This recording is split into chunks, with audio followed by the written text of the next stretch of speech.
Oklahoma Republicans launched state's first Freedom Caucus to put conservative priorities front and center. The State Freedom Caucus Network was launched in December 2021 to ensure state GOP lawmakers are fulfilling the legislative interests of their voters. A coalition of Oklahoma Republicans launched the state's first Freedom Caucus on Tuesday, making it the 12th state where conservatives have created such a group. It is our job to make sure that no one who has been given the direction to represent we the people ever use that power or money to run over or erode the freedom of the people who consented to be governed, GOP Senator Shane Jett said during a press conference held in front of the state capitol. According to Jett, who will serve as chairman of the group, the Oklahoma Freedom Caucus, OKFC, will work to ensure conservative priorities aren't falling through the cracks in Oklahoma's Republican-controlled legislature. Operating as part of the State Freedom Caucus Network, SFCN, the coalition's main mission is to focus on getting Oklahoma taxpayers more of their money back, getting a better bang for their buck, and making sure that government serves them and doesn't rule over them.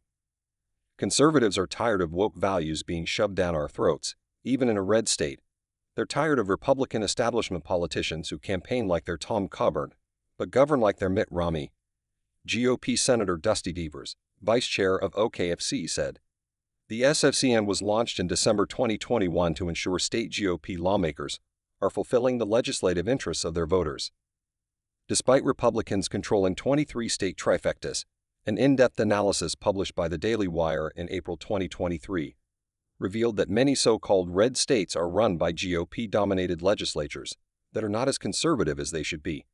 The report indicated Oklahoma Republicans had a more liberal voting record than their GOP counterparts in blue states, such as Colorado and Minnesota.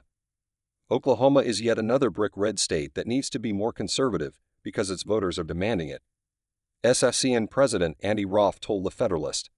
So the new OKFC will work with GOP leaders to make that happen or hold them accountable if they don't. In a statement provided to The Federalist, Jett said he expects the OKFC to make a significant push for measures designed to lessen the inflationary pressure on Oklahomans during its next legislative session. This includes legislation aimed at slashing income taxes and a reduction in state spending. The Oklahoma Freedom Caucus focus will be putting the interests of the taxpayers front and center, he said. We will be focusing on policy, not personality or politics, that reflects the respect we have for Oklahoma families. The GOP senator also signaled during Tuesday's presser that advancing medical freedom policies that protect Oklahomans from authoritarian federal mandates will be a major focus of the OKFC in future sessions. Months after the emergency approval of the COVID shots, the Biden administration attempted to mandate that private businesses with more than 100 employees force their workers to get the experimental jab. The overreaching edict on private businesses was ultimately struck down by the U.S. Supreme Court. As noted by Federalist senior legal correspondent Margaret Cleveland, however, the High Court separately upheld the Center for Medicare and Medicaid Services rule requiring vaccines for medical facility workers to take effect. There is still an unrealized mandate from the people of Oklahoma in healthcare. People who have lost their jobs because they declined to take an experimental vaccine, Jett said.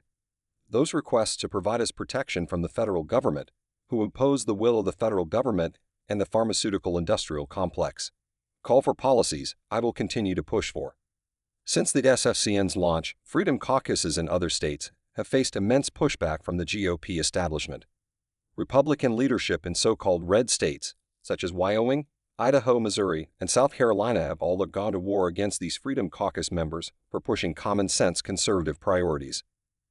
Despite this fierce opposition, the SFCN is seemingly growing its ranks. According to Roth, 101 of the organization's 106 lawmakers running for re-election won their primary races this past year. He also claimed more than 24 liberal Republicans were defeated in their respective primary races, and its SFCN-supported candidates won more than 30 open seats in which there was no GOP incumbent.